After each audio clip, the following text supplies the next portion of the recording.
In the headlines, another party withdraws petition against President-elect Bola Tinubu.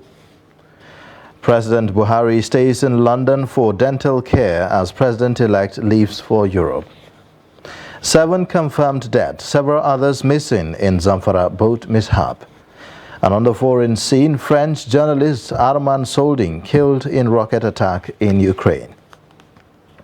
Hello and welcome to the news update on Trust TV. I am Ayuba Ilya. Thanks for joining.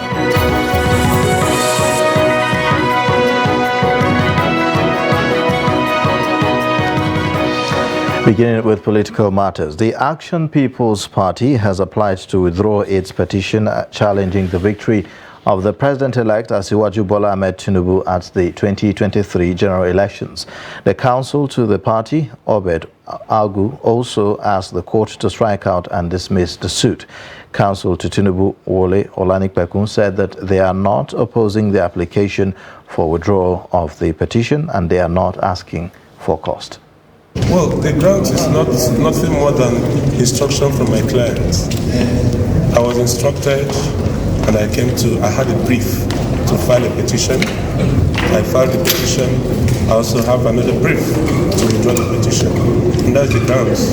As a lawyer, I was prepared to take up this matter to the last minute of it. But things change. The brief is not mine. The brief is that of my client.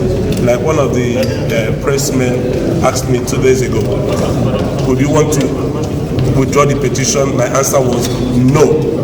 However, if I have the instructions of my client to do otherwise, I wouldn't say no to that.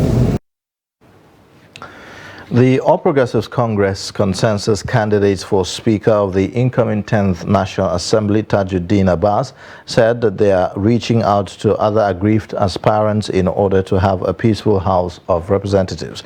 He stated this while speaking to journalists after a closed-door meeting with members of the Joint Task 10th Assembly in Abuja Tuesday night. Joint Task 10th Assembly is a multi-party platform of all the political parties that won seats in the incoming 10th House of Representatives. The meeting was attended by the Speaker, Femi Gbajabiamila, leadership and members of the Joint Task 10th Assembly and other members-elect from opposition political parties in the House. He expressed his happiness for being found worthy by the House as consensus candidate for the seat, adding that he was humbled and wants to work with his colleagues for the betterment of the nation's democracy and its citizens. On his part, the nominated Deputy Speaker, Benjamin Kalu, said that his choice will expand the party's presence in the southeast, which is known to be an opposition stronghold. President Muhammadu Buhari will stay in London for dental treatment. The president is in the United Kingdom since the last week for the coronation of King Charles III, but decided to extend his stay by a week at the instance of his dentist, who has already started attending to him. He was scheduled to return to Nigeria this week, but will now stay on. Special advisor to the president on media and publicity, Femi Adesina, in a statement said that the specialist requires to see the president in another 5 days for a procedure already commenced. The president's extended stay has sparked criticism from some at home, and where many believe that he should prioritize domestic issues, including its security challenges. Since coming to office in 2015, President Buhari has traveled to the UK on several occasions for undisclosed medical reasons. He is scheduled to hand over to President-elect Bola Tinubu on May 29. President-elect Bola Tinubu on Wednesday afternoon left Nigeria for Europe on a working visit. A statement from his media aide, Tunde Rahman, said that Tinubu will use the opportunity of the trip to fine-tune the transition plans and programs and his policy options with some of his key aides without unnecessary pressures and distractions. The statement said that during the visit, the president-elect will engage with investors and other key allies with the goal of marketing investment opportunities in the country and his administration's readiness to enable a business-friendly climate through policies and regulations. It adds that Tinubu hopes to convince Europe Business Community of Nigeria's readiness to do business under his leadership through mutually beneficial partnerships premised on jobs creation and skills acquisition. Before he left the country, the president-elect met with the House of Representatives candidates for Speaker and Deputy Speaker endorsed by his party, the All Progressives Congress, Tajuddin Abbas and Benjamin Kalu, who were presented to him by Joint Task Team of the House. Police in Zamfara State have killed 3 terrorists in Safe and Bakura local government areas of the state. The Commissioner of Police, Mohammed Bunu, told newsmen that his men recovered weapons after gun duel with the bandits. The report said that the operatives of the anti-violence squad had neutralized 2 terrorists and in the process recovered 1 AK-49 and pump-action gun, while some bandits escaped with possible gunshot wounds at Gidengiye in Tsape local government area of the state. He added that on the 4th May, police tactical operatives killed 1 terrorist and recovered high-caliber rifle with magazines when they engaged with terrorists attempting to attack one Abdallah Nahibi of Yerdadi village in Bakura local government area of the state. The arms are here for your inspection. Recovery of 1 AK-1032 rifle with 1 empty magazine. Similarly, on 4th May 2023 at about 14:10 hours, police tactical operatives received a distress call that 2 armed men suspected to be bandits attacked 1 Abdullah Naibi M of Yerdadi village, Biarini district of Bakura local government area of Zamfara state, while on his way to Bakura town. On receiving the report, the DPO swiftly mobilized and led the striking force of the division, trailed the bandits and caught up with them at Yerdadi village. Upon sighting the police, the bandits engaged them in gun duel, where the gallant policemen retaliated with superior firepower. As a result of that, one of the bandits was neutralized, while the other retreated and ran into the bush with gunshot wounds. The newly posted police commissioner expressed readiness of the command to collaborate with traditional rulers, religious and other leaders and security agencies to tackle the security challenges facing the state. Operatives of the Delta State Police Command have arrested 2 suspects allegedly supplying arms to kidnappers, armed robbers and cultists in the state. The Public Relations Officer of the command, Bright Edafe, disclosed this in a statement made available to journalists in Asaba. Edafe named the suspect as Chinedu Enemo, 37, and Donatus Ndukan, 34. He said the suspects are from Akere Ogidi in Ogbaru local government area and Orum community in Akwa Ibom North, in Oka North local government area of Anambra State, respectively. He said one of the suspects, Chinedu Enemo, was arrested in his hideout in one of the popular hotels in Asaba, where they hibernate and carry out their nefarious activities, while Donatus Ndukan, whom he described as his boss, was arrested in Fege area of Onitsha in Anambra State. He added that 250 rounds of live cartridges were recovered from the suspect. An unspecified number of children were said to have died in Gusau, Zamfara State capital, in a boat mishap when the victims were returning from where they went to look for water. According to relatives of the victims, the recent water scarcity that has made vendors increase the price per jerrycan has forced residents to go the extra mile in search for water. Last Sunday was a black day for residents of Tulukawa community in Gusau local government area of the state, as they lost an unspecified number of their children to death in the boat mishap when they were returning home from where they have gone to look for water for domestic use.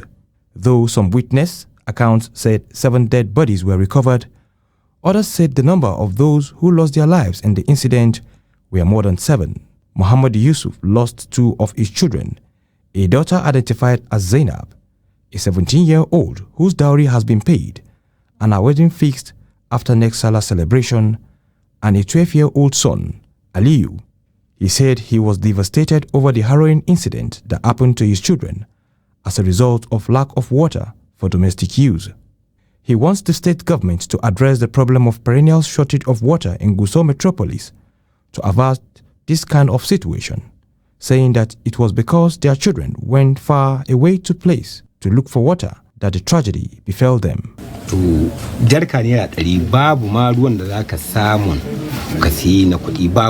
There is ugly incident that happened to me because of problem of water. These are community, even water vendors do not have water that one can buy. Even with your own money, you can't get water to buy. No borehole and not even well water. A relative of Zainab and Aliyu equally said they are pained because of the tragic incident which claimed the lives of 2 of her siblings and other children in the neighborhood due to the challenge of accessing water in Gusau metropolis. She lamented that they do not have well or borehole and called on the government to show empathy to them by providing borehole to the affected community so that they can access water with ease. 2 of the victims of the boat mishap are my younger ones because of this hard economic situation which compelled us to send our children to go and look for water. Shawulu Hassan, one of those who rescued the victims, narrated what transpired. We saw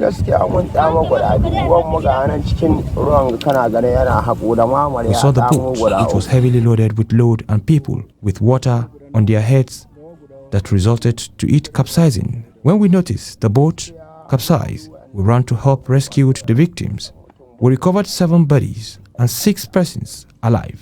For some weeks now, some residents in Gusau metropolis have been suffering from shortage of water supply, and vendors of the commodity have increased the price from 50 naira to 70 or 100 naira, which made it difficult for people to afford due to the economic situation of the country. In a similar vein, 17 persons have been confirmed dead following a boat mishap that occurred at Ndeji village of Shagari local government area of Sokoto State. Chairman of the local council, Aliyu Dantani, who confirmed the incident, said that 17 persons, mostly boys and girls, have been confirmed dead, while few passengers escaped, as local divers are still searching for some missing persons. Locals said that the boat was carrying over 40 girls and boys that went to fetch firewood at a nearby bush before the boat capsized, causing the deaths. The council chairman said that the remains of the victims were evacuated by local divers and buried according to Islamic rites. Between 2020 and 2023, about 4 boat mishaps have been reported in Shagari local government area with different casualty figures. Now, there was a fire outbreak in the early hours of Wednesday at the Nigerian Air Force base along Airport Road in the Federal Capital Territory. The cause of the incident, which caused panic among residents and workers of the area, was yet to be ascertained as at the time of filing this report. An official of the force who confirmed the development told Daily Trust correspondent that the fire has been put out by the combined efforts of the force and the Federal Fire Service. The military base, located beside the Nigerian Correctional Service National Headquarters, is along the main road to the Nnamdi Azikiwe International Airport. You're watching the news update on Trust TV. Coming up shortly, we take a look at New Lease of Life by Almajiri Pupils to Survive. Details and more after the break.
TV, documenting the Nigerian story.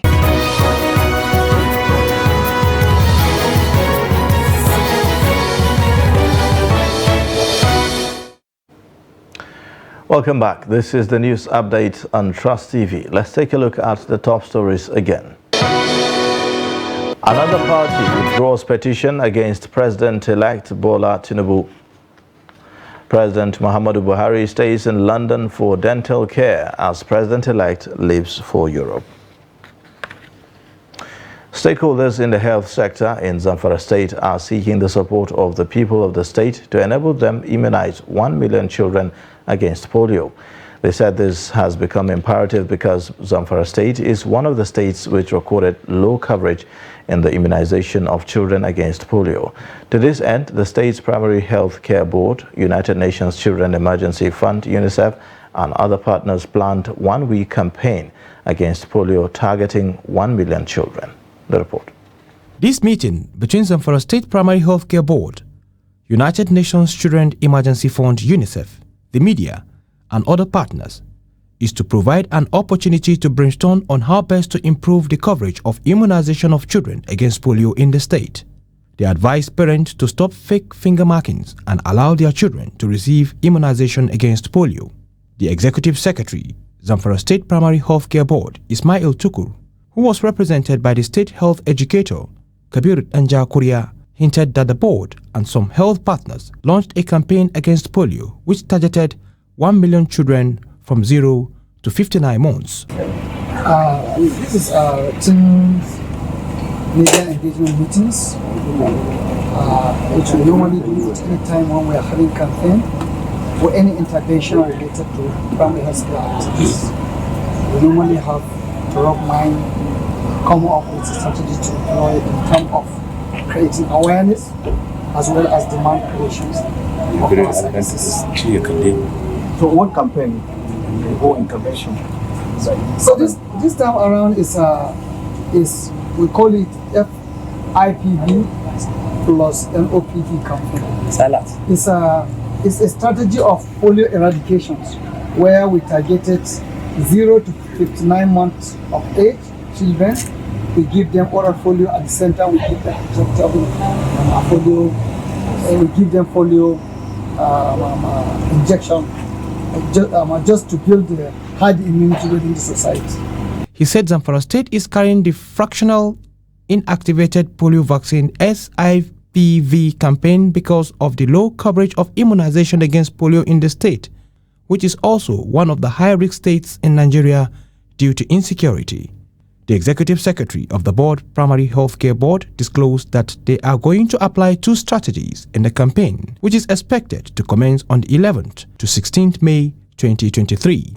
Instead, the strategies include temporary posts and fixed posts across 14 local government areas of the state. Almajiri students in Katsina are finding a new lease of life by enrolling in formal schools while attending the Quranic school where they beg to survive. For years, the Almajiri system has been a controversial issue in Nigeria, with many children forced to leave their homes and families to attend Islamic schools where they are left to fend for themselves. Jamil Mabai visits their school and sent in the report. Aminu Lawal leading his classmates in prayer to mark the end of the morning Quranic session as part of a 13-hour daily Islamic traditional schooling system called Madarasa. He was brought to this Madarasa by his father 4 years ago under the care of his teacher, Mujitaba. According to recent statistics, Nigeria has the highest number of out-of-school children in the world, with over 10 million children out of school. In Katsina State alone, there are over 1.5 million out-of-school children, with a significant number of them being Almajiri students. The Almajiri form of education is a traditional Islamic system of education that involves sending young boys to live with Islamic scholars to learn the Quran and the Islamic teachings. In the recent times, the system has been abused, with many Almajiri students forced to beg on the streets to survive, while their education suffers. But now there is a glimmer of hope for these students, An initiative was launched to integrate Al-Majri students into the formal education system. Under the program, Al-Majri students are enrolled in schools where they receive formal education alongside the Islamic teachings. These children are like any other children. They deserve to be properly integrated into the society. We decided on a particular school to pick and test our initiative by enrolling them. Aminu wants to learn English language so he can become a doctor, while 15-year-old Ahmad wants to work at a company. I want to learn English language and become a doctor or a soldier. I prefer to do office work in a company. What interests me the most about our school are the teachers, because they are kind and they explain things to us easily. Despite their poor background, they remain active during classes. The initiative is changing the narrative by providing these students with a safe and conducive learning environment. Begging to eat is their biggest impediment to actualizing their dream.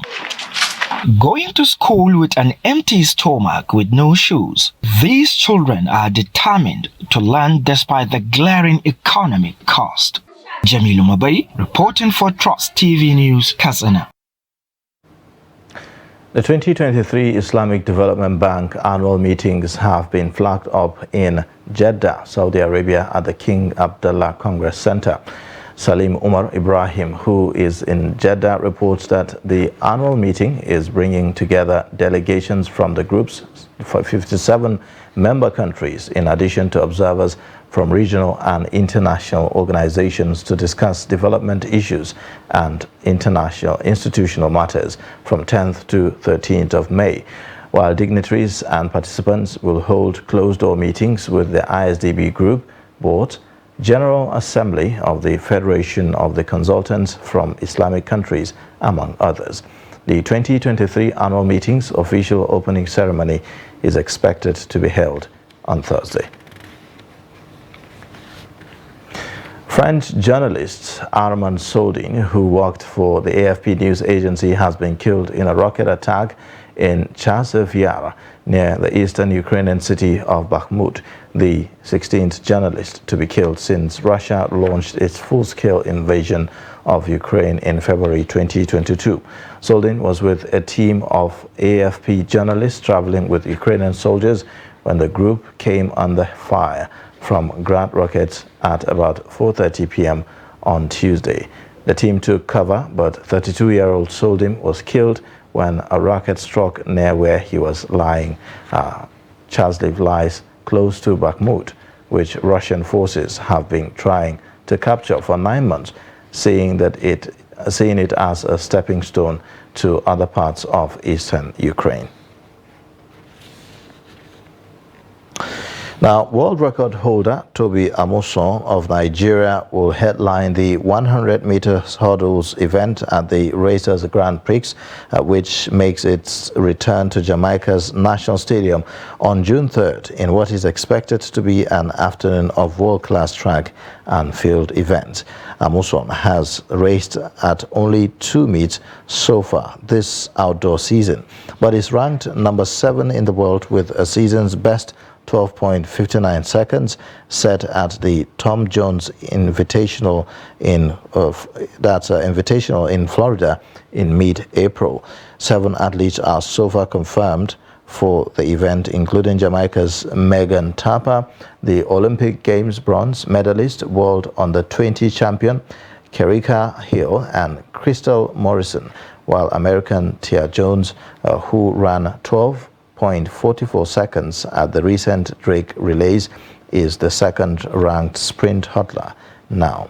The Shadow sees 2 heats for the 100 meters hurdles, with the final set for 8:20 p.m. It is expected that more athletes will be added. And that's it for the news update on Trust TV. You can watch more via all our social media platforms and also on our YouTube live stream. I am Ayuba Ila. Thanks for watching. Bye for now.